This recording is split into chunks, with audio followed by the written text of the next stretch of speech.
First of all sorry student, रुकावट के लिए खेद है। एक्चुअली लास्ट वीडियो लेक्चर जो है वो बीच में ही रुक गया था। ओके, तो जैसा आप समझ लेक्चर का थोड़ा सा लेंथ बड़ा हो गया था, ठीक है, ज्यादा हो गया था। सो नाउ जो लास्ट लेक्चर में हम लोग का चल रहा था थायराइड ग्लैंड, ठीक है, तो यहाँ पे थायराइड ग्लैंड से हम लोग स्टार्ट करेंगे। But we have completed up to the function of thyroid gland, ठीक है, फंक्शन सब कुछ हम लोग ने देख लिया था। So we were about to start the disorders of the thyroid gland. अब जरा थायराइड ग्लैंड के डिसऑर्डर्स को देख लेते हैं। ओके,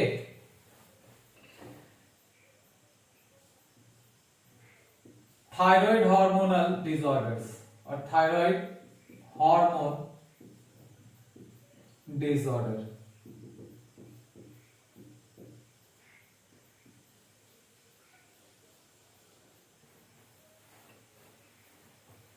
ओके, सो यहां भी हम दो कंडीशन देखेंगे, एक चिल्ड्रन में और एक एडल्ट में। लेकिन उससे पहले मैं कुछ और बातें बताना चाहूंगा जो मैंने पहले ही बताया है, that is hyposecretion and the hypersecretion, जिससे आप लोग अब तक बहुत अच्छे से रूबरू हो चुके होंगे।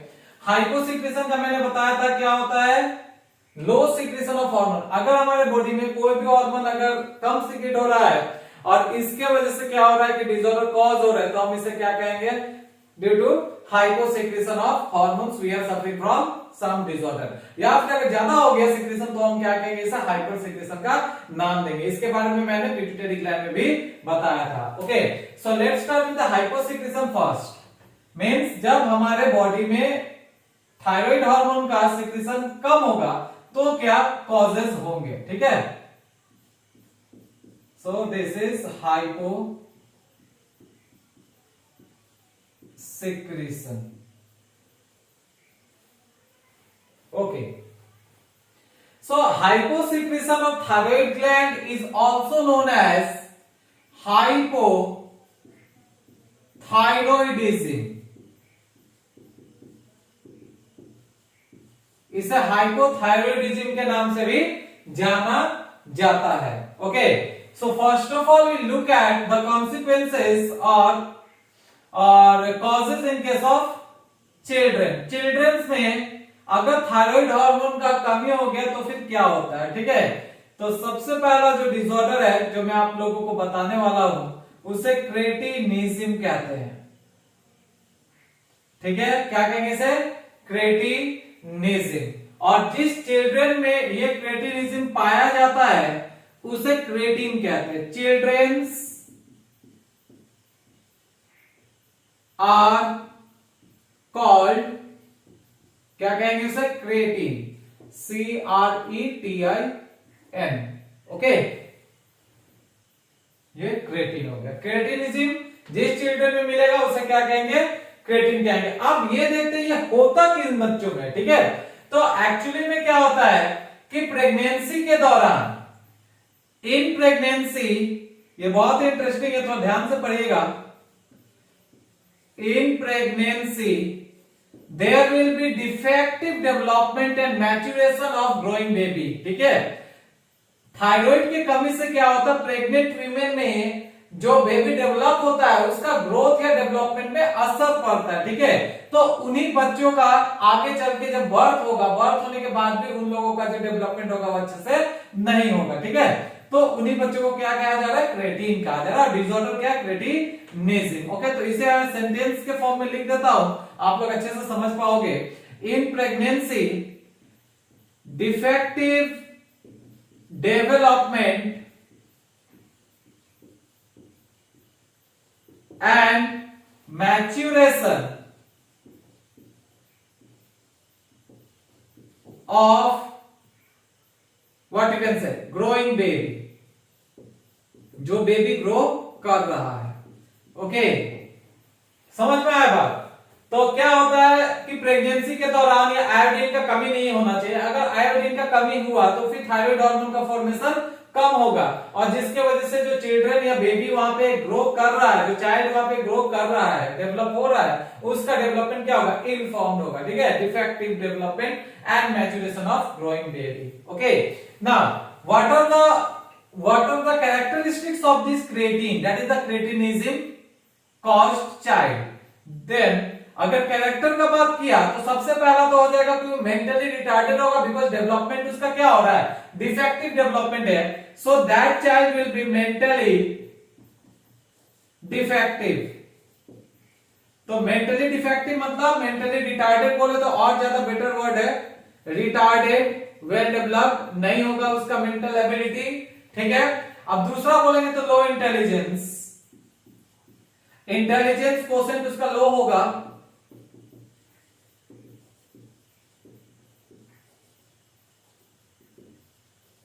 Okay. Then third, that will be abnormal skin, skin भी एबनॉर्मल होंगे, and fourth will be deep mutism, okay. Deep mutism का मतलब आप समझते ही हो, डीप मीन जो सुन नहीं सकता, म्यूटिज्म मीन्स जो बोल नहीं सकते, ओके।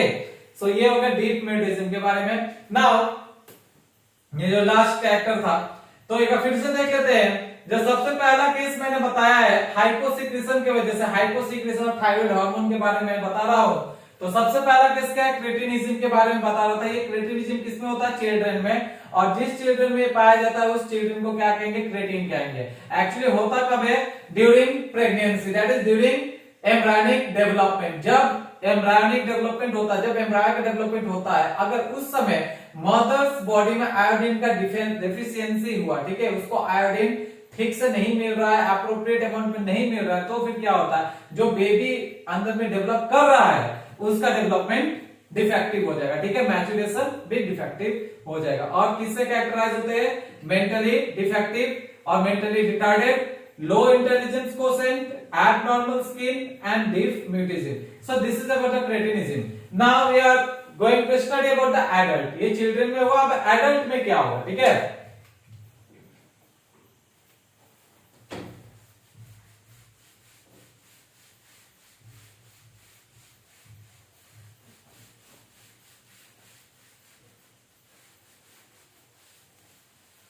सो अभी हाइपोसिक्रेशन ही चल रहा है, चिल्ड्रन का केस हो गया, एडल्ट देखते हैं।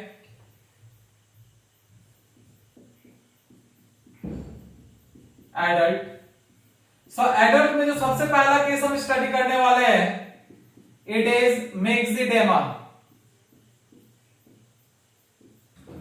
मेक्सिडेमा, okay, it is also known as gull's disease,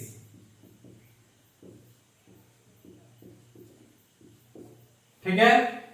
it is characterized bye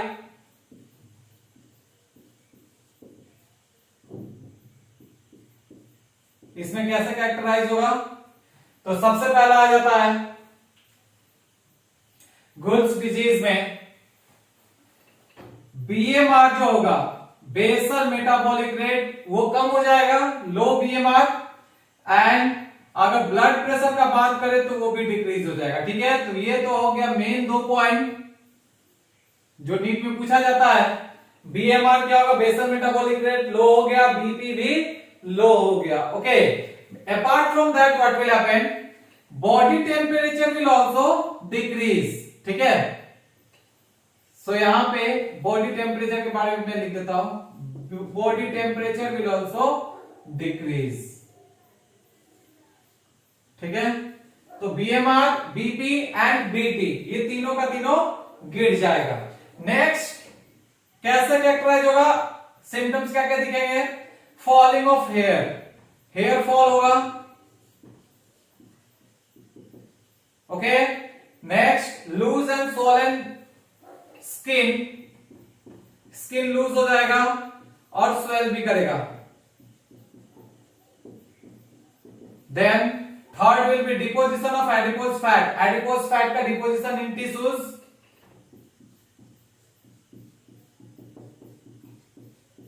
of adipose fat. अब फैट जब डिपोजिट होगा तो क्या होगा, ओके, ऑटोमेटिकली बॉडी क्या हो जाएगा, थोड़ा सा फूलेगा, ठीक है, मींस स्वेल करेगा।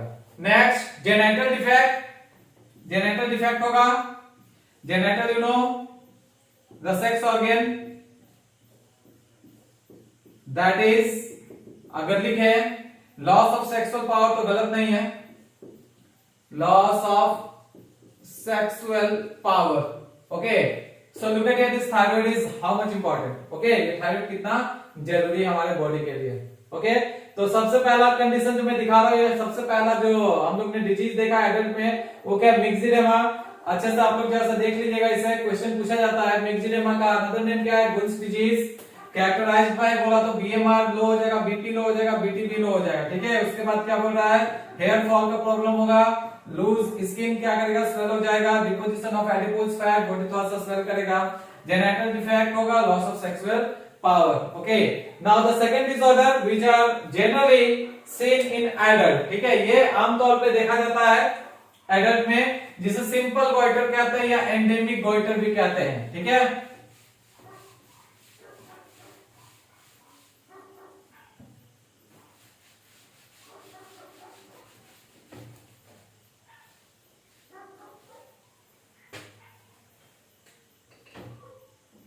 सेकंड डिसऑर्डर सिंपल और endemic goitre.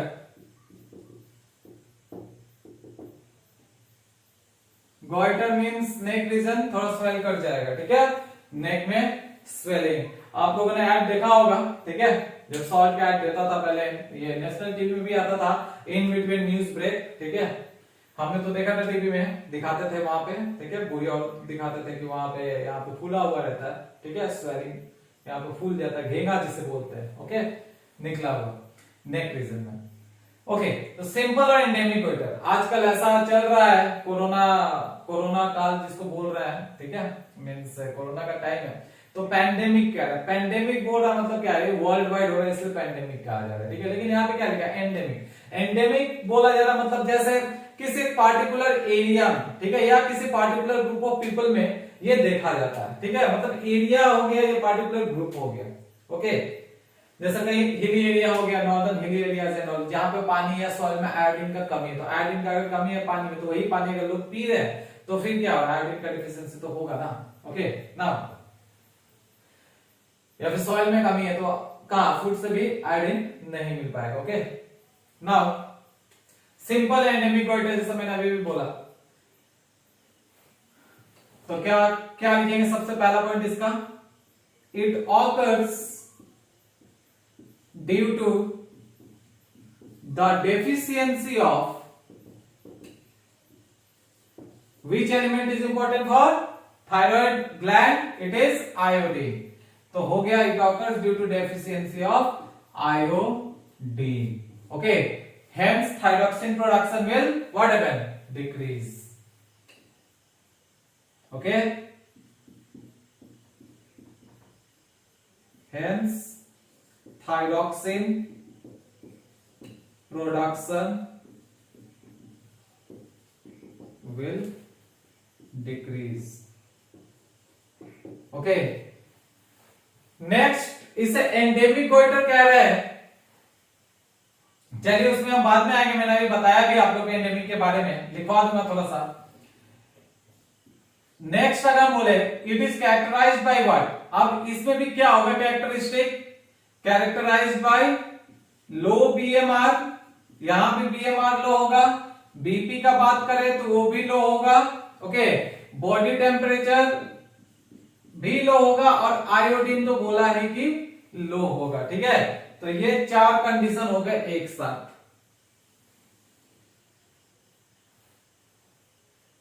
Okay, next another characteristic means another characterized, it is characterized by enlarged thyroid gland. यहां पे थायराइड ग्लैंड भी एनलार्ज्ड हो जाएगा, जिसके वजह से नेक रीजन स्वेल कर जाता है. ठीक है, विच ब्रिंग्स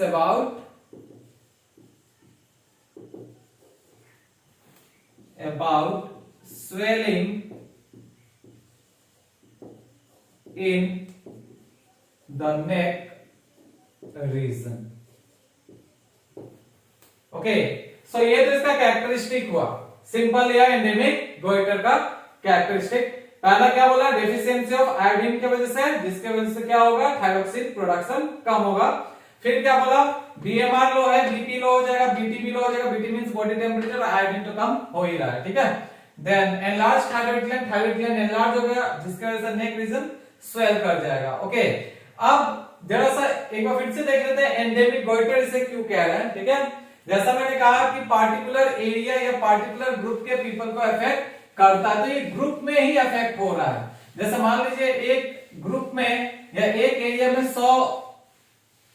100 लोग हैं, ठीक है, 100 लोगों का पॉपुलेशन है, तो ये जो डिजीज है, ये डिसऑर्डर है, 100 में से मैक्सिमम दिखेगा, जैसे 90 हो गया, 92 हो गया, ठीक है, 90 to 92% पीपल में ये दिखेगा। ओके, नाउ एंडेमिक क्यों कह रहे हैं ये देख लेते हैं, ये भी क्वेश्चन पूछता है। ठीक है, because it is often found in a particular place,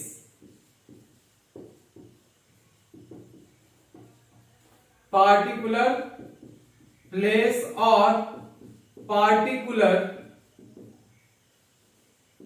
group of people, और people लिखने से अच्छा है पार्टिकुलर ग्रुप ऑफ पॉपुलेशन लिख देते हैं। अच्छा ठीक है, पीपल ही लिख देते हैं, particular group of people. Okay,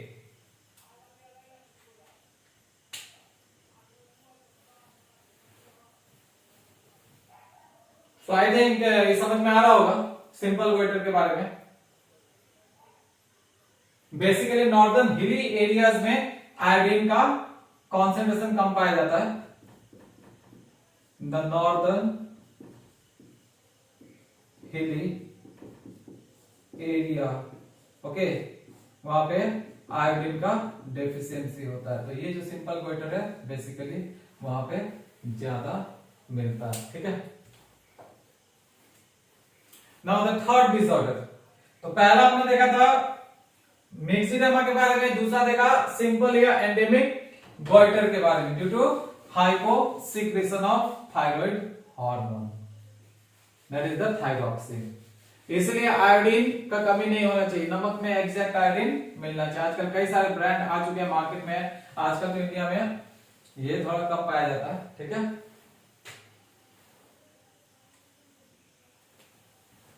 the third case is the Hashimoto's disorder. Okay, Hashimoto या I है डिजीज। ओके, नाम सुनकर के थोड़ा सा अजीब लग रहा होगा, लेकिन ये एक जापानीज सर्जन का नाम है। ठीक है, हाशिमोटो डिजीज। तो सबसे पहले देख लेते हैं इस डिजीज को डिस्कवर किसने किया था। Okay, it was discovered by a Japanese surgeon, Japan का सर्जन था,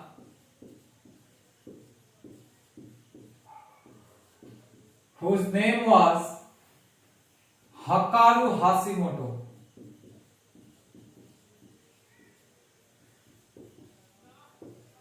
ओके, हकारू हाशिमोटो नाम का सर्जन था जिसने ये डिजीज डिस्कवर किया था। Okay, now this Hashimoto disease is also known as, ये भी इंपॉर्टेंट क्वेश्चन है, एचडी लिख दे रहा हूं मैं यहां पे, Hashimoto disease is also known as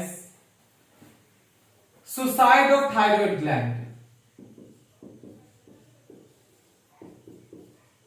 okay, यहां पे थायराइड ग्लैंड सुसाइड कर रहा है, खुद ही को नष्ट करता है, डैमेज कर रहा है। ठीक है, और ऑटो इम्यून नाम सुनने से पता चल रहा है, ऑटो इम्यून थायरोइडिटिस। थायरोइडिटिस ये आप लोग पढ़े होंगे कि जिस टर्म के आगे ITIS लग जाता है, ITIS इट इज, इसका मतलब होता है इन्फ्लेमेशन।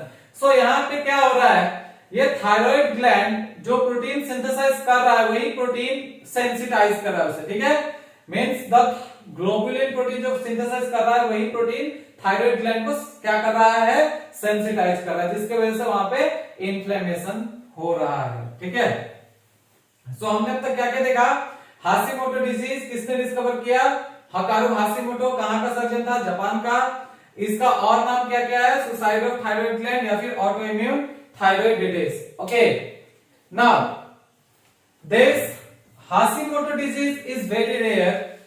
ये एक रेयर डिसऑर्डर है और क्रिटिकल भी है। ठीक है, क्रिटिकल मतलब नाजुक होता है। सो हमारा जो अभी नेक्स्ट पॉइंट है, this disease is rare and critical. बहुत कम पाया जाता है, रेयरली पाया जाता है, लेकिन जिसमें होता है बहुत क्रिटिकल होता है, कंडीशन बहुत खराब हो जाता है।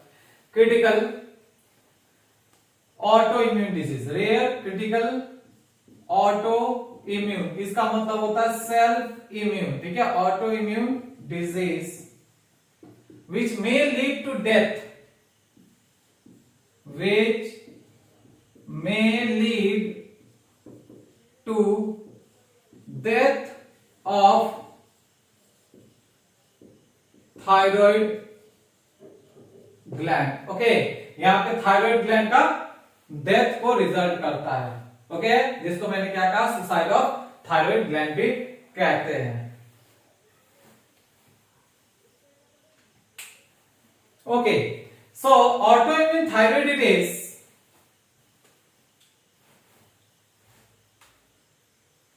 one second,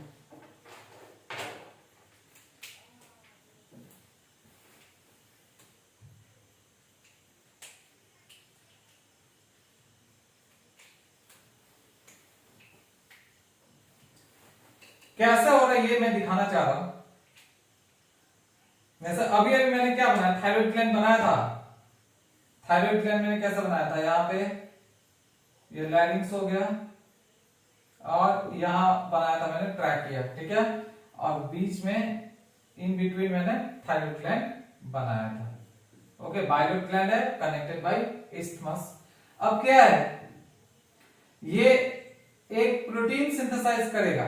ठीक है, कैसा प्रोटीन सिंथेसाइज कर रहा है ये अपना ही प्रोटीन बना रहा है, प्रोटीन, और इस प्रोटीन का नाम है थायरोग्लोबुलिन। ठीक है, इसको क्या कहेंगे, ये जो प्रोटीन प्रोड्यूस कर रहा है इस प्रोटीन को क्या कहा जाता है, thyroglobulin. It is a thyroglobulin. ठीक है, ये थायरोग्लोबुलिन प्रोटीन सिंथेसाइज हो रहा है and this protein is sensitising the thyroid gland again. Okay, means it is sensitised. तो यहां पे हम क्या लिखेंगे, thyroid gland, thyroid gland is sensitised, बहुत सेंसिटिव हो जाएगा, sensitised bye its own produced protein.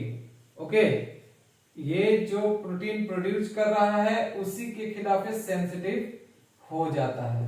Okay, सो मैंने यहाँ पे दिखाने की कोशिश किया है, ये कुछ प्रोटीन सिंथेसाइज करेगा और इस प्रोटीन का क्या नाम दिया गया है, थायरोग्लोबुलिन। ठीक है, और इसी थायरोग्लोबुलिन, यही थायरोग्लोबुलिन क्या कर रहा है, इसे सेंसिटिव बना रहा है। ठीक है, means thyroid gland is sensitive to the protein it is producing. Okay, तो खुद ही प्रोड्यूस कर रहा है, खुद ही इसी के खिलाफ एक्ट कर रहा है, जिसके वजह से क्या हो रहा है कि इन्फ्लेमेशन इज ऑकरिंग। ये क्या हो जाएगा, इन्फ्लेम्ड हो जाएगा, due to which inflammation will occur. ठीक है, क्या हो जाएगा, यहाँ पे इन्फ्लेमेशन होगा। ओके, एंड इन्फ्लेमेशन होगा तो क्या हो जाता है, रेडनेस होगा, स्वेलिंग होगा। ठीक है, सो ये रहा हाशिमोटो डिजीज के बारे में। ओके, मतलब यहाँ पे मेनली होता क्या है, till now I haven't discussed about the characteristics. सिर्फ मैंने इतना बताया है कि थायरोग्लोबुलिन प्रोटीन प्रोड्यूस होता है जो इसको सेंसिटाइज करता है, मींस इसी के खिलाफ सेंसिटिविटी प्रोड्यूस करता है। ओके, सो इन्फ्लेम्ड हो जाता है। सो नाउ अगर कैरेक्टरिस्टिक का बात करें तो बॉडी में क्या होगा, अगर ये थायराइड ग्लैंड इन्फ्लेम्ड हो गया तो हमारे बॉडी में क्या होगा, थायराइड हार्मोन प्रोड्यूस होगा क्या? नहीं होगा, बिकॉज थायराइड ग्लैंड क्या हो रहा है? खत्म हो रहा है, death of the thyroid gland. Thyroid gland खत्म हो रहा है, तो फिर यहाँ पे हम क्या कह सकते हैं? कैरेक्टरिस्टिक में आयोडीन का डेफिशिएंसी हो जाएगा, ठीक है, आयोडीन का डेफिशिएंसी होगा,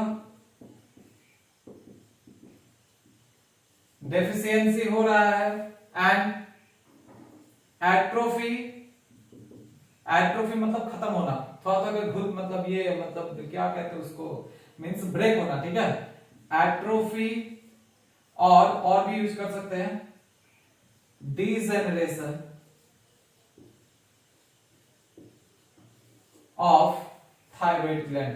यहां पे थायराइड ग्लैंड डीजेनरेट हो जाता है, ठीक है, आयोडीन का डेफिशिएंसी हुआ ही, हार्मोन प्रोड्यूस नहीं होगा। ओके, नाउ अब जरा ये देखते हैं ये होता किस पीपल में है, किस एज ग्रुप के पीपल में है, ठीक है। तो मेनली देखिए ये क्या है, ऑटोइम्यून डिसऑर्डर है, और ऑटोइम्यून डिसऑर्डर मेनली होता किसमें? फीमेल्स में होते हैं, due to hormonal changes you can say, और सेल सिग्नलिंग की वजह से, ठीक है। तो मेनली ये मिडिल एज फीमेल को या मिडिल एज फीमेल में देखा जाता है, mainly it occurs in middle age female. अब ऑटोइम्यून डिजीज है तो due to lack of cell signalling ही होगा, है कि नहीं?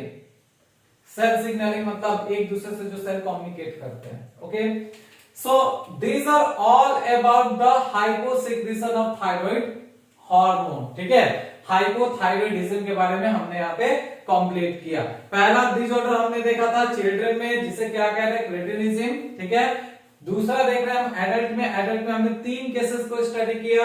पहला देखा मिक्सिडेमा, मिक्सिडेमा को गुल्स डिजीज भी कहते हैं। दूसरा देखा सिंपल गोइटर, जिसे एंडेमिक गोइटर भी कहते हैं। और तीसरा जो कि हाशिमोटोस डिजीज के नाम से जाना जाता है, means on the basis of the name of its discoverer. Okay, so now we are going to look at the hyper secretion case. Okay, अब जब हाइपर सिक्रेशन हमारे बॉडी में होगा तो क्या चेंजेस देखने को मिलेगा या डिसऑर्डर्स देखने को मिलता है?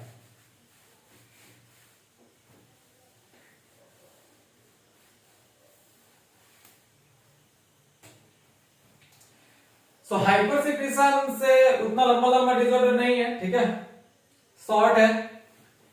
एक डिसऑर्डर, 2 डिसऑर्डर्स देखेंगे यहां पे हम due to hyper secretion.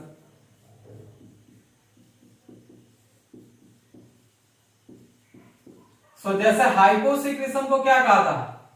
Hypothyroidism. तो हाइपर सिक्रेशन को क्या कहेंगे? Hyper thyroidism. वहां पे हाइपो था, यहां पे हाइपर है, ठीक है।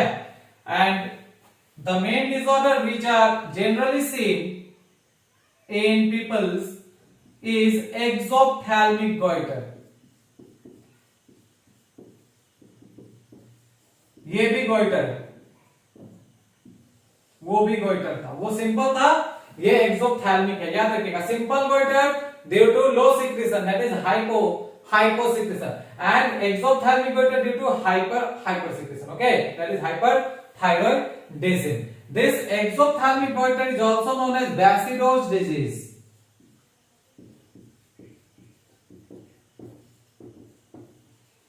इसे बेसिडोज डिजीज के नाम से भी जाना जाता है। ओके, अब इसमें क्या होता है? अब हाइपर सिक्रेशन हो रहा है तो ग्लैंड क्या करेगा? ज्यादा काम करेगा, ठीक है। तो हम यहां पे क्या लिख सकते हैं? Due to over activity, over activity के वजह से,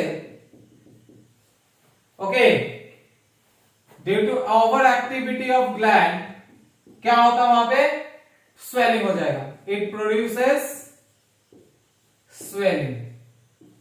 और कहां पे होगा स्वेलिंग? फिर से नेक रीजन में, swelling in neck region called goitre. Okay, लेकिन ये थोड़ा सा कम देखा जाता है। नाउ अब क्वेश्चन ये राइज हो रहा होगा, अब इसे एक्सोप्थैल्मिक क्यों कहते हैं?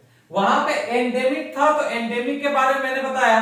अब एक्सोथैल्मिक बोलने का क्या मतलब है? Okay, so this is an important point. अगर क्वेश्चन आता है इससे रिलेटेड तो छोड़ना नहीं चाहिए। ओके, और आपको पता ही है कि नीट में नेगेटिव मार्किंग भी है। ओके, सो एक्सोथैल्मिक गोइटर क्यों कहा जा रहा है इसे? एंडेमिक गोइटर क्यों कहा जाता है? बिकॉज एक पर्टिकुलर ग्रुप के पीपल या फिर पर्टिकुलर एरिया में जो पीपल है उनको अफेक्ट करते हैं, ठीक है, वो डिजीज को एंडेमिक कहते हैं। और पैंडेमिक मैंने बताया जो वर्ल्ड वाइड हो रहा है, ठीक है, जो लार्ज स्केल में अफेक्ट कर रहा है। सो नाउ दिस एक्सोथैल्मिक, तो यहां पे हम क्या लिखेंगे? Called as exophthalmic goitre because in this disorder what happens in eye, ऐसे लिख सकते हैं, इन दिस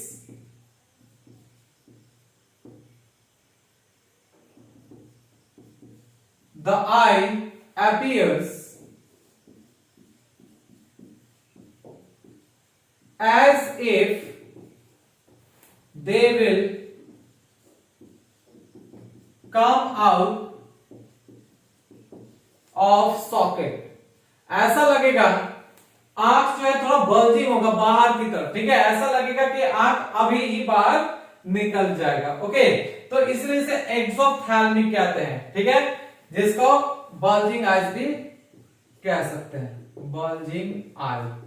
ओके, तो मैंने यहां पे लिख के दिया है called as exophthalmic goitre because in this the eye appears, in this disorder the eye appears as if they will come out of the socket, ठीक है, बल्जिंग आई कहते हैं। अब यहां पे क्या होना चाहिए? अगर बीएमआर का बात करें, ठीक है, तो वहां लो था तो बीएमआर कम था, ठीक है, बीपी भी कम था, ठीक है, तो यहां पे क्या होना चाहिए? यहां पे अगर हम बीएमआर का बात करें so the BMR will be high, body का बेसल मेटाबॉलिक रेट क्या होना चाहिए?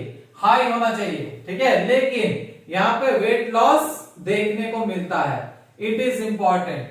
आदमी क्या होगा? मीन्स ह्यूमन बीइंग क्या होगा? पतला होगा, ठीक है, मीन्स वीक नजर आएंगे, तो वेट लॉस होगा और बीएमआर इंक्रीज होंगे। ओके, बॉडी का बेसल मेटाबॉलिक रेट बढ़ जाएगा, तो बॉडी का जब बेसल मेटाबॉलिक बढ़ रहा है तो ऑब्वियस तब बात है कि लॉस होना पड़ेगा। Okay, and the another disorder जो बहुत कम सुनने को मिलता है due to hyper secretion, it is the Plummer's disease.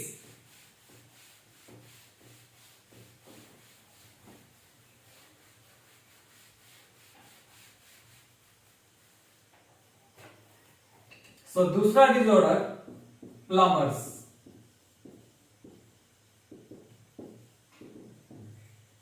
Okay, इसे बस एक टर्म से जान लीजिए, ज्यादा नहीं पूछा जाता है इसके बारे में। प्लमर्स डिजीज को थायराइड कैंसर के नाम से जाना जाता है। Okay, so here we have completed the disorders of thyroid hormone, that is the follicular cell से जो हार्मोन प्रोड्यूस होते हैं, थायरॉक्सिन या ट्राई और टेट्राहाइड्रोथायरोनिन। ओके, T3 एंड T4 के बारे में बताया, हाइपर सिक्रेशन हाइपर सिक्रेशन दोनों। Now one more hormone is produced by the thyroid gland. Thyroid gland से एक और हार्मोन प्रोड्यूस होता है। ओके, हमने क्या देखा कि थायराइड, जो थायराइड ग्लैंड है उसमें मैंने अब तक एक सेल के बारे में बताया जिसका नाम है फॉलिक्यूलर। ओके, इस फॉलिक्यूलर सेल से हमें क्या मिल रहा है? T3 और T4, इसके बारे में हमने डीपली स्टडी कर लिया है। Now there is another cell which is found in this gland called as parafollicular cell, ठीक है, पीएफ सेल्स भी बोल सकते हैं। ये पैराफॉलिक्यूलर सेल्स एक हार्मोन प्रोड्यूस करता है जिसका नाम है कैल्सिटोनिन।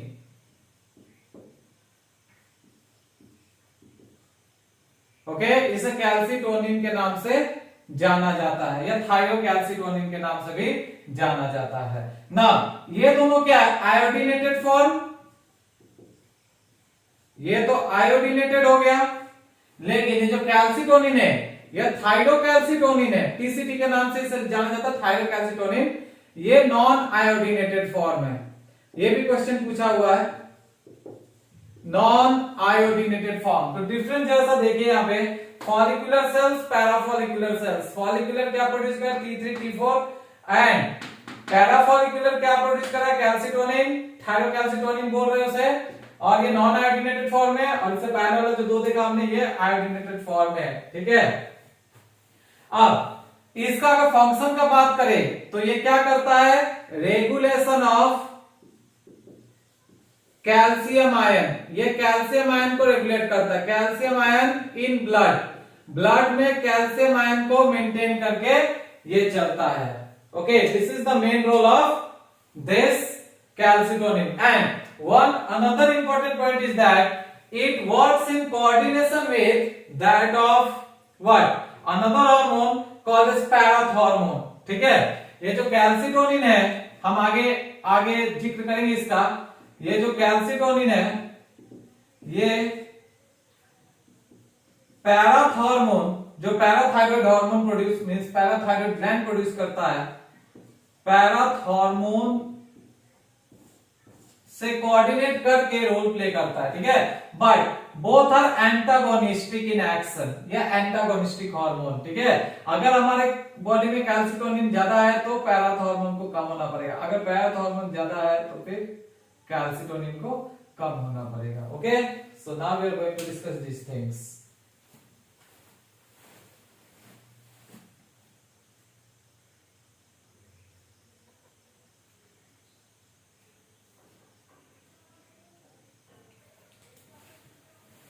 नाउ जैसा कि बताया यहां पे थायराइड ग्लैंड के बारे में कि दो सेल्स होते हैं, फॉलिकुलर, पैराफॉलिकुलर, ठीक है। फॉलिकुलर तो क्लियर हो गया। अब जैसा पैराफॉलिकुलर के मैंने बारे में बता दिया था, इसका फंक्शन क्या है बता दिया, लेकिन इसका डिसऑर्डर्स नहीं बता पाया था, ठीक है।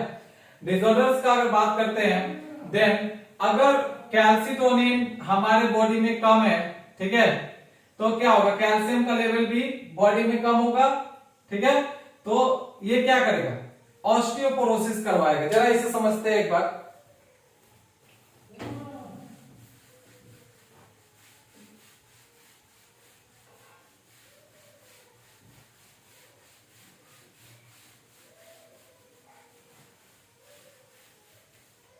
ओके, सो मैंने क्या कहा,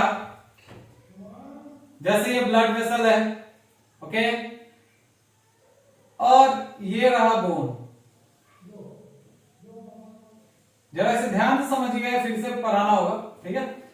तो ब्लड में अगर कैल्सिटोनिन है, टीसीटी है, ठीक है, दैट इज थायरोकैल्सिटोनिन है, तो फिर हमारे बॉडी में मींस ब्लड में क्या होगा, कैल्शियम का जो अमाउंट है वो रेगुलेटेड रहेगा, ठीक है। Calcium will be maintain, calcium up to mark होगा। बट अगर ये थायरोकैल्सिटोनिन नहीं है, देन क्या होता है कि हमारे ब्लड में कैल्शियम बोन से निकलता है, ठीक है, डिसोल्यूशन होता है, ये बोन का डिसोल्यूशन होगा और यहां से कैल्शियम फिर ब्लड में निकल के आएगा। तो जब ये कैल्शियम बोन से निकल के ब्लड में आ रहा है तो बोन का डेंसिटी क्या होगा, वो भी लो हो जाएगा, ठीक है, लो बोन डेंसिटी, और एक डिजीज से सफर करेगा, ठीक है, ह्यूमन बीइंग्स, जिसका नाम है ऑस्टियोपोरोसिस। नाम सुना होगा आप लोगों ने। ऑस्टियो मींस बोन, पोरोसिस मतलब बोन में पोर्स का फॉर्मेशन। तो ऐसा क्यों हो रहा है, पोर का फॉर्मेशन क्यों हो रहा है, due to the removal of calcium ion, ठीक है। और इस कैल्शियम आयन को कौन रिमूव कर रहा है, इसके बारे में भी हम अभी डिस्कस करेंगे। ओके, तो ये तो रहा किसके बारे में, कैल्सिटोनिन के बारे में, जो इंपॉर्टेंट हार्मोन है हमारे बॉडी का। ओके, एक तो ऑस्टियोपोरोसिस बोला और दूसरा क्या बोला, लो बोन डेंसिटी, बोन का डेंसिटी भी लो हो जाएगा। ओके, तो क्या कहा मैंने, हमारा बॉडी में जो थायरोकैल्सिटोनिन है या कैल्सिटोनिन है, ये क्या करता है, रेगुलेशन ऑफ कैल्शियम आयन, ठीक है, कैल्शियम आयन को रेगुलेट करता है। लेकिन अगर ये थायरोकैल्सिटोनिन नहीं प्रोड्यूस हो रहा है तो फिर क्या होगा, ब्लड में जो कैल्शियम आएगा वो कहां से निकल के आ रहा है, ये कहां से आ रहा है? बोन से आ रहा है, जिसकी वजह से बोन में पोर्स का फॉर्मेशन हो रहा है और डेंसिटी इसका लो हो रहा है। ठीक है, तो ये अभी यहाँ पे क्वेश्चन मार्क ये है कि आखिर ये कैल्शियम को कौन यहां से निकाल के ले जा रहा है। It is quite interesting which we will come to see in the what next topic. Okay, so ये थायराइड ग्लैंड इज ओवर, जो कि बहुत ही कहे तो लंबा टॉपिक था। ठीक है, I think it is pituitary या हाइपोथैलेमस जो हमने पढ़ा था उसी की तरह है, जो अभी कंप्लीट किया हमने। Now the next gland that is the parathyroid.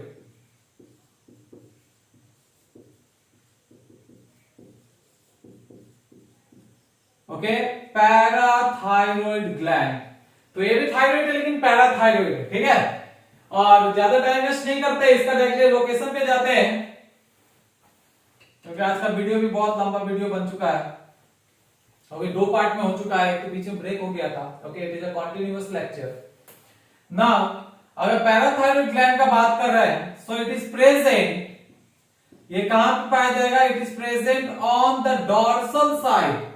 किस साइड में? Dorsal side, that is the back side, on the dorsal side of the thyroid gland। ये थायराइड ग्लैंड के डॉर्सल साइड में पाया जाता है। ओके, इसलिए इसे पैराथायरॉइड बोलते हैं। ओके, सो डायग्राम देख लेते हैं। ये थायराइड के बैक साइड का डायग्राम है, मतलब डॉर्सल, हमारे डॉर्सल साइड ये है, वेंट्रल साइड ये है, तो थायराइड ग्लैंड का डॉर्सल साइड भी ये बैक साइड होगा। ओके, सो ये तो क्या लैरिंग से बैक साइड ही बना रहा हूं मैं।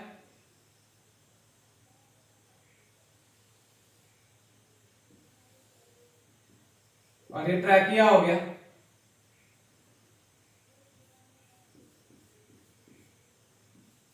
और ये बाइलोब ग्लैंड है। आगे से देखने से इस्मस मिलेगा, पीछे से तो नहीं दिख रहा। ठीक है, तो इसलिए मैंने नहीं बनाया बैक साइड में। ओके, लैरिंक्स हो गया, ट्रैकिया हो गया।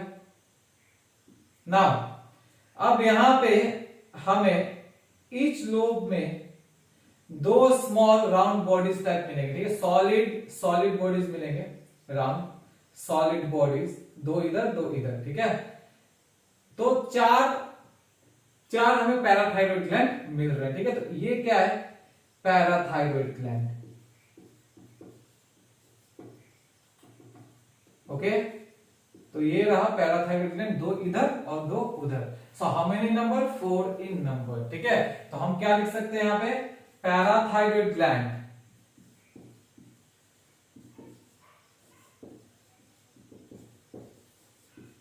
Are 4 in number। okay, 2 on each lobe, दोनों लोब में 2 पाए जाएंगे। ठीक है, इस side. Now in what form they are? So they are solid vascular mass, they are solid vascular mass of chief secretory cells, या सेक्रेटरी सेल्स भी बोल सकते हैं। ठीक है, चीफ हटा देते हैं, ऑफ सेक्रेटरी सेल्स, जो सेक्रेट करेगा, and this secretory cells are called as CHIEF, chief cells. Okay, the main cells. This is an important point. So till now what we have seen about parathyroid, it is present on the dorsal side of the thyroid gland, back portion। Parathyroid glands are how many number? 4 in number, 2 होगा each lobe में। फिर क्या बोला? They are solid vascular mass, solid होगा, vascular होगा, vascular means what? Blood supply होंगे वहां पे। vascular mass of secretory cells, secretory cells means 2 cells secrete करवाएगा। ठीक है, उस cells का नाम क्या कहा गया है? chief cells। ओके, now अगर इसका हार्मोन्स के बारे में देखें, and the hormones of parathyroid gland,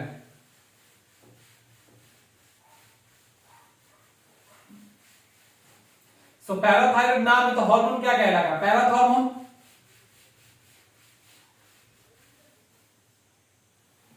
okay,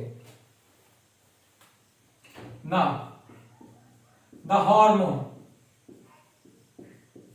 अब इसका अगर हार्मोन हम देखते हैं, so it secretes a single peptide hormone, ये एनसीईआरटी का लाइन है, इट सीक्रेट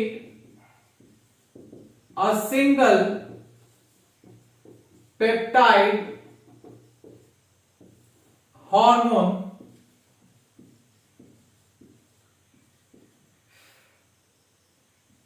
called पैराथॉर्मोन,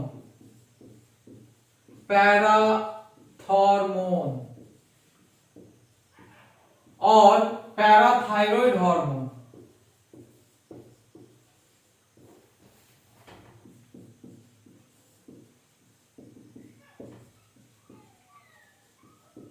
और another name is there, Collip's hormone.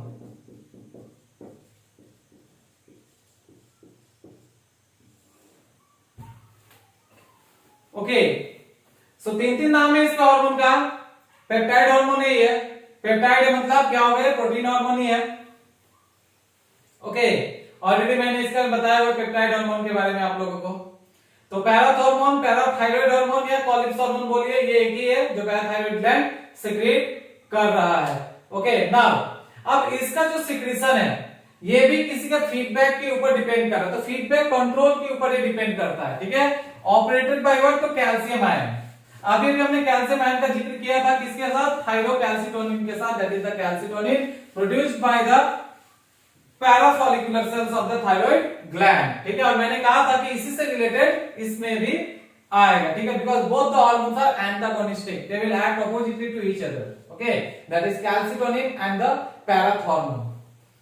Okay, now note लिखते हैं, ठीक है।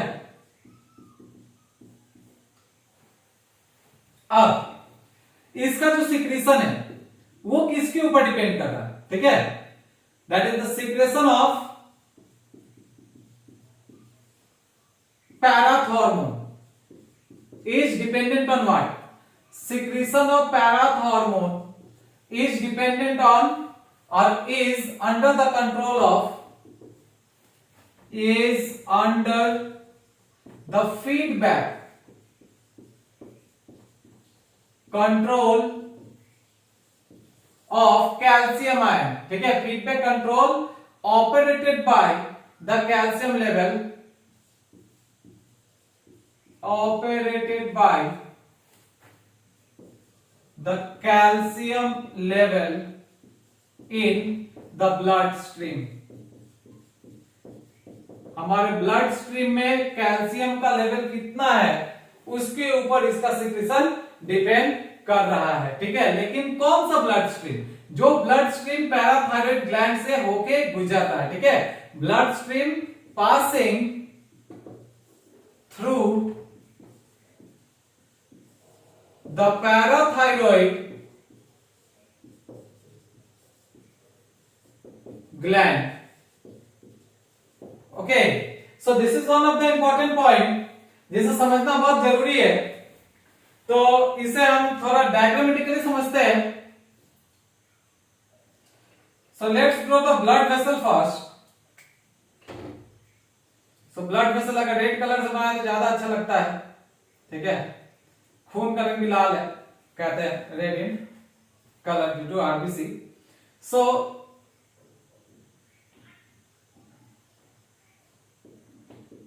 This is a blood stream and this blood stream is passing through the what, through the parathyroid gland. ये blood stream parathyroid gland से होके गुजर रहा है, ठीक है।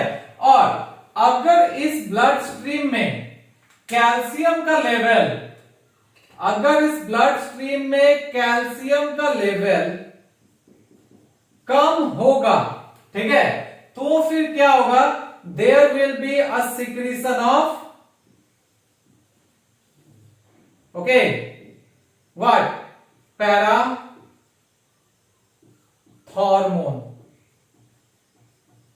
ओके। और इफ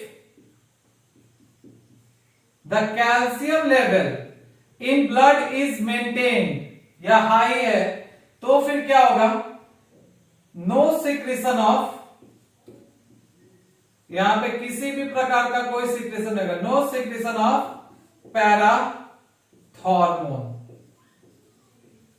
ओके, यहां पे पैराथॉर्मोन का सिक्रेशन नहीं हो रहा है। ठीक है, तो किसके ऊपर डिपेंड करे? कैल्शियम के ऊपर। तो वही मैंने यहां पे लिखा है, secretion of parathormone is under the control or under the feedback control operated by the calcium level in the blood stream, but that blood stream must pass through the parathyroid gland। मतलब इसे parathyroid gland से होके गुजरना पड़ेगा। तो अगर calcium कम है तो सिक्रेशन हो रहा है, अगर कैल्शियम लो है तो फिर सिक्रेशन नहीं हो रहा है। यहाँ पे अगर इफ लिखे तो ज्यादा बेटर है। Okay, if calcium is less, calcium ion is less. Now let's study the function।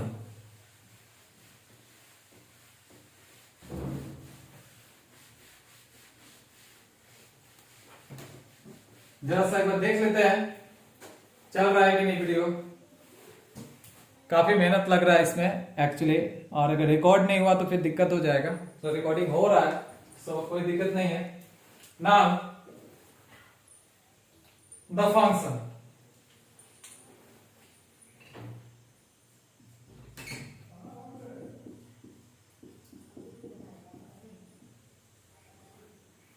Okay, function अभी मैंने कहा कैल्शियम लेवल, तो क्या करेगा? Regulate calcium and phosphate level in blood. यहां पे फॉस्फेट का भी जिक्र करना पड़ेगा। Regulation of calcium and phosphate. Okay, in blood level लिख देते, phosphate level in blood. Okay, next, ठीक है, नेक्स्ट जो इसका रोल है, ठीक है, यह फंक्शन है, इसे हम डायग्रामेटिकली समझे तो और ज्यादा बेटर होगा। ओके, तो सबसे पहले मैं कैल्सिटोनिन के साथ इसका फंक्शन समझाता हूं, जो मैंने अभी अभी बताया था। कैल्सिटोनिन से रिलेटेड कहा था कि उससे रिलेटेड आने वाले पोर्शन में बताने वाला हूं। सो again I am drawing the blood vessel।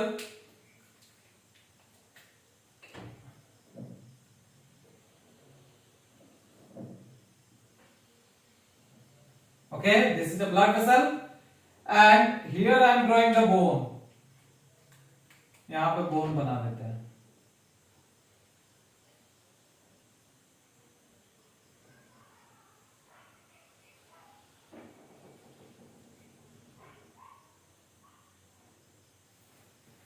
This is the bone and this is the blood stream। Now, what I told that thyrocalcitonin or calcitonin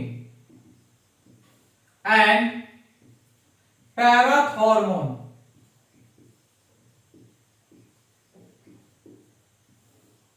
they work in means antagonistically, oppositely act करेगा। ठीक है, means अगर एक का concentration ज्यादा है body में तो दूसरे का कम होगा, या फिर अगर इसका ज्यादा है तो फिर इसका कम होगा। ओके, दोनों एंटागोनिस्टिक इन नेचर है, just like insulin and glucagon. Okay, वो भी हम लोग पढ़ेंगे आने वाले क्लासेस में जब पैंक्रियाज पढ़ाऊंगा। ठीक है, तो कैल्सिटोनिन एंड पैराथॉर्मोन को क्या बोला? ये एंटागोनिस्टिक हार्मोन कंसीडर किया जा रहा है। Okay, now suppose if in blood there is appropriate amount of calcitonin, अगर कैल्सिटोनिन ब्लड में एप्रोप्रिएट है, मतलब इसका लेवल मेंटेन है, तो फिर यहां पे क्या होगा?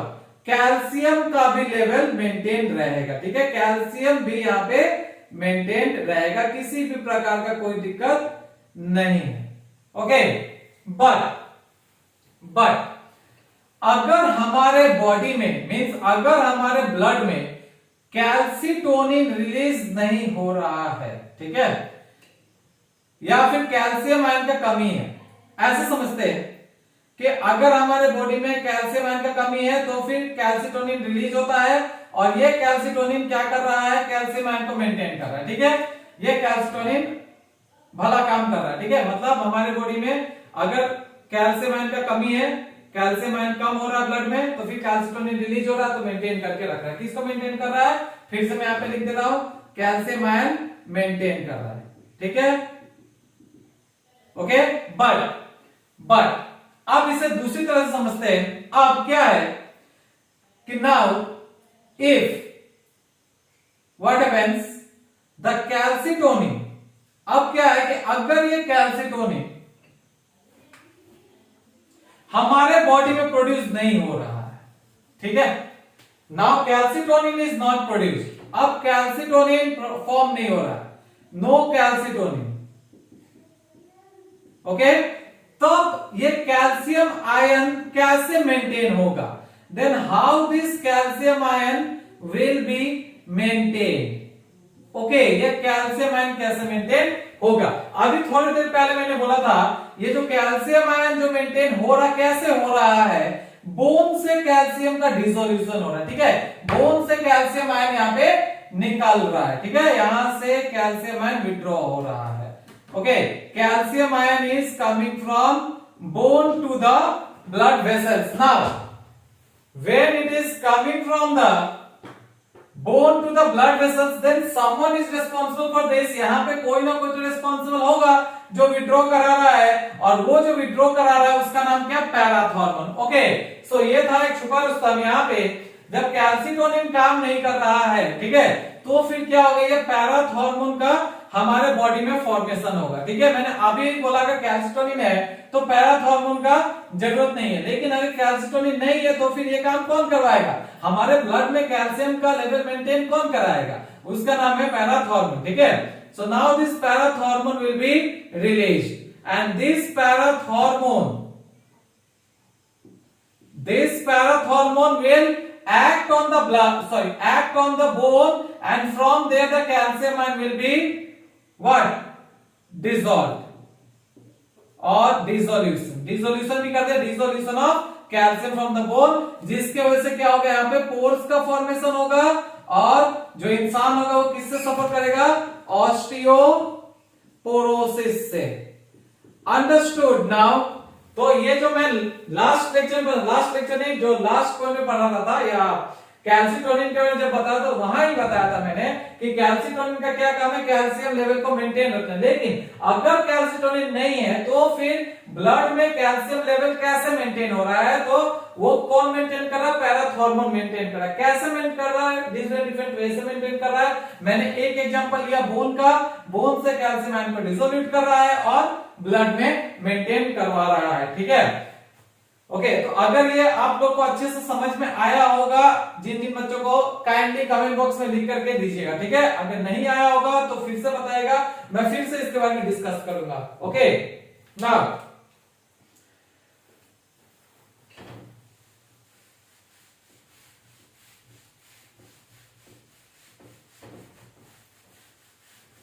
अब जरा एक और डायग्राम से समझते हैं इसे, या फ्लो चार्ट कह लीजिए। तो सबसे पहले क्या है? No calcium ion in blood. एक बार और ट्राई करते हैं आप लोगों को समझाने का, ठीक है। मैं बार बार रिपीट कर रहा हूं, अगर समझ में आया होगा तो कमेंट बॉक्स में जरूर लिखिएगा, ठीक है, और अगर नहीं आया होगा फिर भी लिखिएगा, मैं फिर से इसे पढ़ा दूंगा इस टॉपिक को। एक्चुअली ये फीडबैक मैकेनिज्म के ऊपर डिपेंड कर रहा है, और किसका? तो कैल्शियम का। तो सबसे पहला पॉइंट यहां पे आपको लिख करके मैं दिखा रहा हूं, फिर से समझाते हैं इसी को दोबारा। लो कॉन्सेंट्रेशन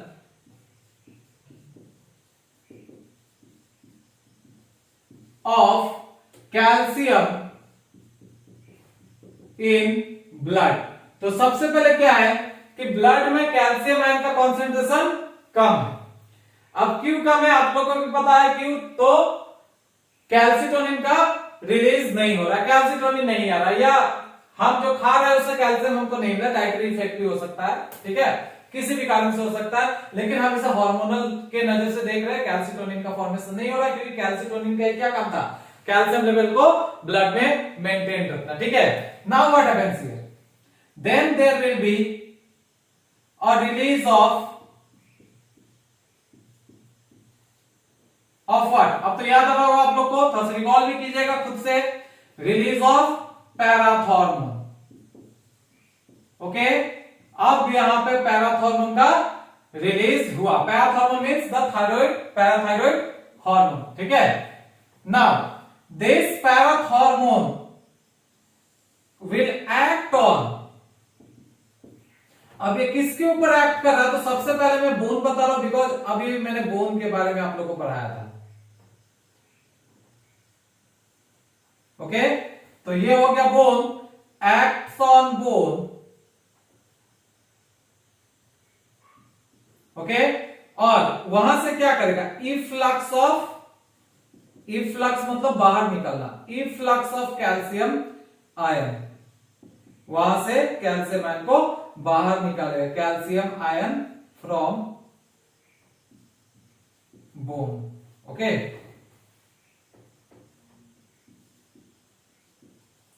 कैल्शियम आयन को वहां से बाहर निकाला, और ये क्या कॉज कर देता है? कॉजेस ऑस्टियोपोरोसिस,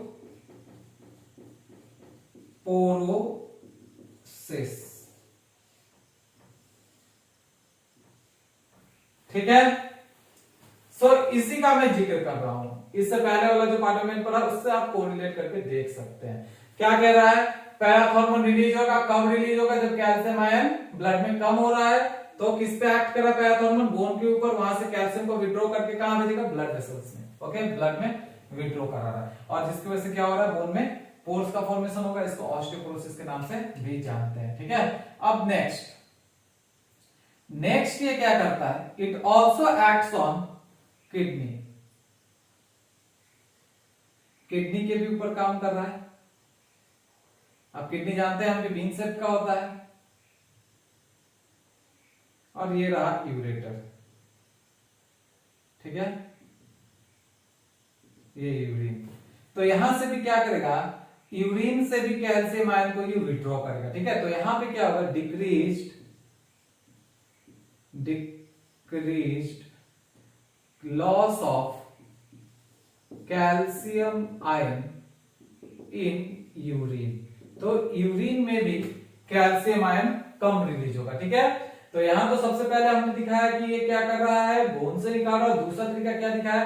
कि यूरिन में जो कैल्शियम लॉस हो रहा था उसे भी ये रोक देता है, ठीक है। तो कैल्शियम का जो ये होता है रिलीज होता है वो कम होता है, लॉस यूरिन से कम होता है, ठीक है। और तीसरा जो है यहाँ पे, ठीक है, यहाँ पे विटामिन डी का डेफिशिएंसी को भी रोकता है। तीसरा क्या करेगा ये? ठीक है, ओके।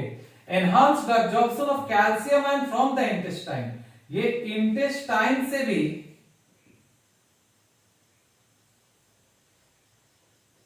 ठीक है, ये इंटेस्टाइन हो गया,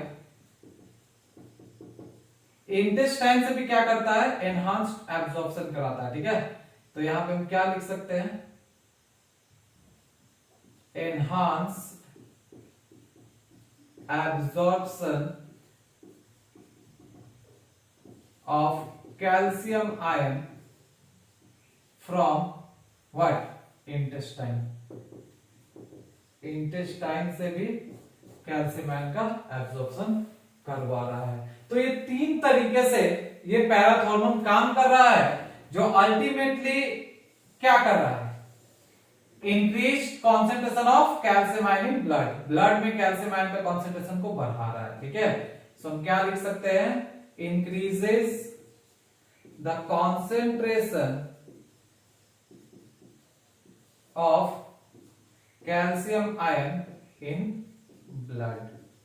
ओके, तो ये तो था इसका फंक्शन के बारे में। आई होप ये इंटरेस्टिंग लगा होगा आप लोगों को। ओके, सो एक बार फिर से देख लेते हैं। पैराथायरॉइड ग्लैंड के बारे में मैंने बताया, ठीक है। पैराथायरॉइड ग्लैंड कहां पे लोकेटेड है? तो back side of the thyroid gland, okay. और इसका मेन काम क्या है? मेन काम क्या कर रहा है? ये ब्लड में कैल्शियम लेवल को मेंटेन रख रहा है, ठीक है, कैसे भी करके मेंटेन रख रहा है, ओके।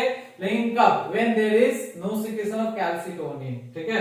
जब भी, तो यहां पे लिखा हुआ है, सबसे पहले मैंने क्या दिया? There is no concentration of calcium in blood, सबसे पहले ब्लड में कैल्शियम का कॉन्सेंट्रेशन कम हो रहा है, then there will be release of parathormone, ठीक है।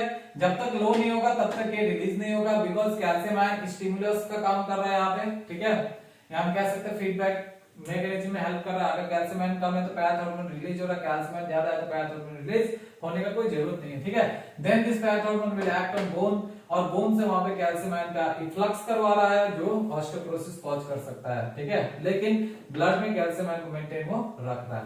उसके बाद क्या कर रहा है, किडनी के ऊपर भी एक्ट कर रहा है, और यूरिन में जो कैल्शियम रिलीज होता था वहां से भी कैल्शियम को विड्रॉ करा रहा है, ठीक है। तो वहां भी यूरिन में भी कम से कम कैल्शियम लॉस हो रहा है, और इंटेस्टाइन से भी कैल्शियम आयन का एब्जॉर्प्शन करा रहा है, ठीक है, ज्यादा से ज्यादा। तो तीनों मिल करके ब्लड में कैल्शियम के कॉन्सेंट्रेशन को मेंटेन रख रहा है। Okay, so now we are going to discuss about the disorders. Okay, तो अब थोड़ा सा डिसऑर्डर्स के बारे में देख लेंगे इसका।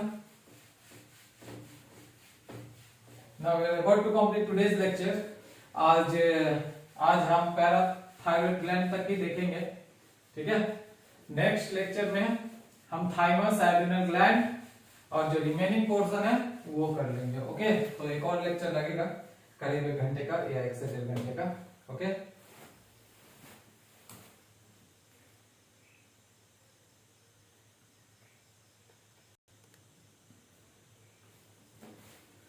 so now let's discuss about the disorders of this parathyroid.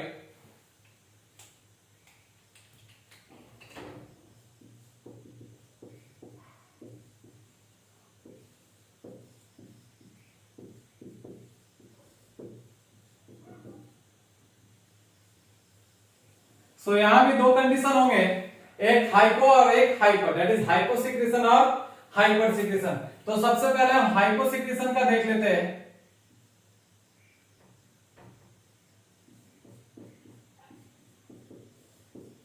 अगर हमारे बॉडी में ये कम सिक्रेट हुआ तो फिर क्या हो रहा है?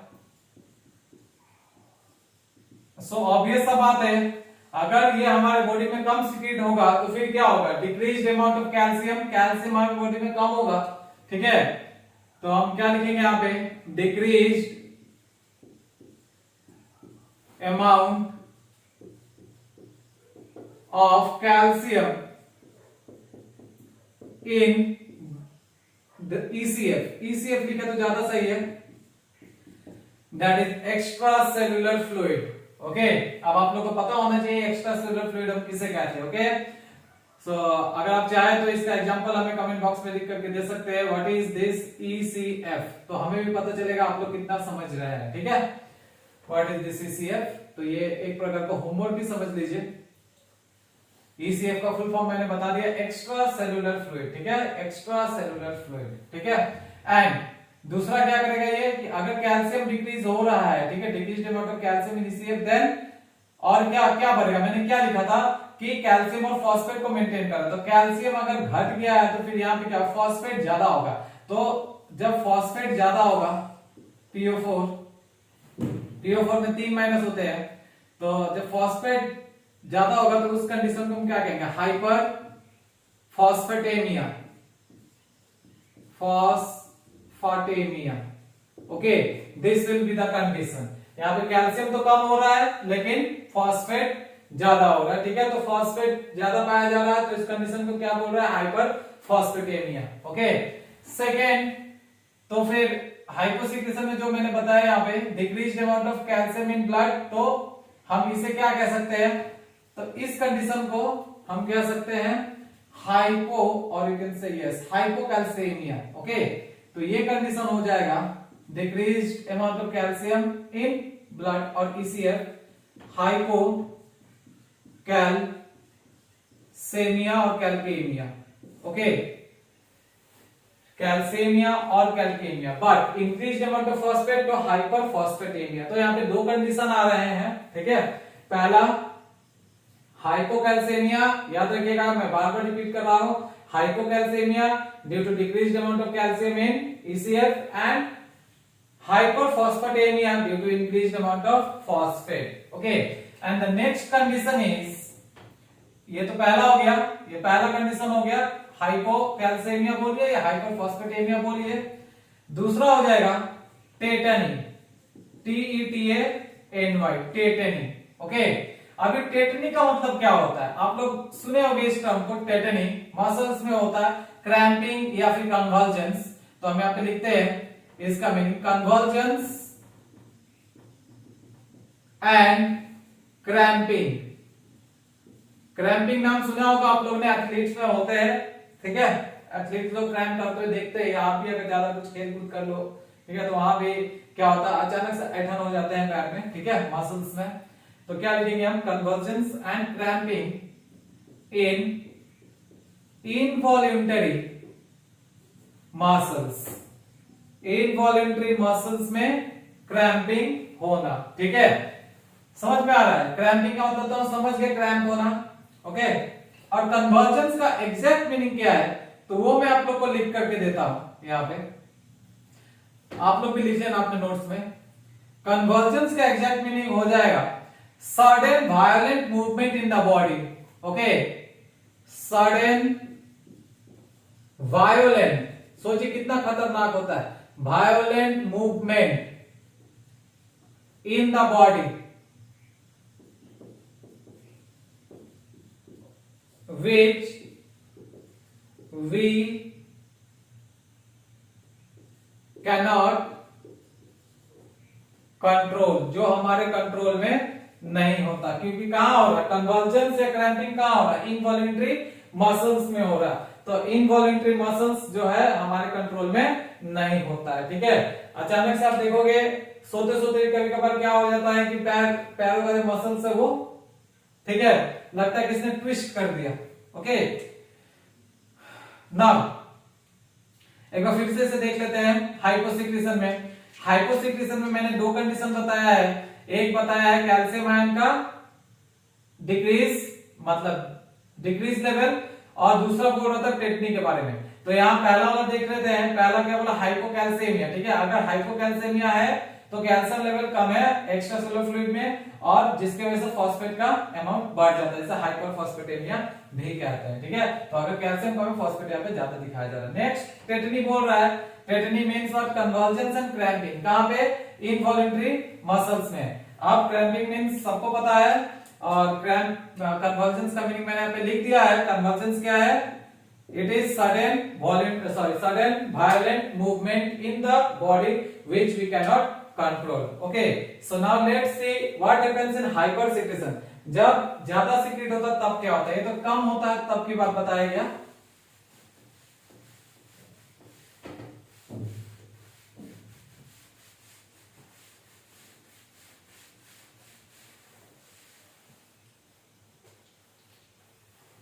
now the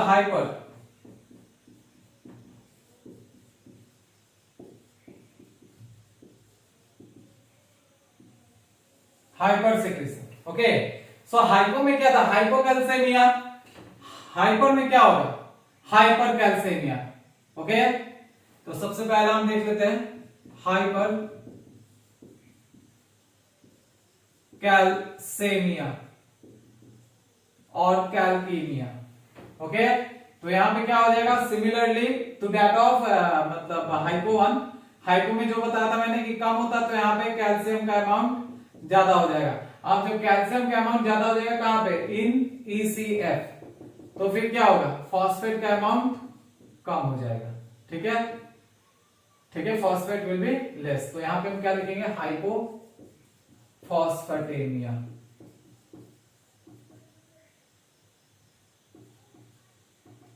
okay. Now next is osteoporosis. अभी भी मैंने बताया था इसके बारे में डायग्रामेटिकली, ऑस्टियोपोरोसिस, क्योंकि अगर ये ज्यादा हो रहा है तो फिर क्या कर रहा है, कैल्शियम को विड्रॉ करा रहा है, कहां से, बोन से विड्रॉ कराएगा। तो ये क्या लिखेंगे, ऑस्टियोपोरोसिस, बोन का डिसोल्यूशन होता है, तो यहां पे लिख सकते हैं डिसोल्यूशन ऑफ बोन, ठीक है, due to what, due to activation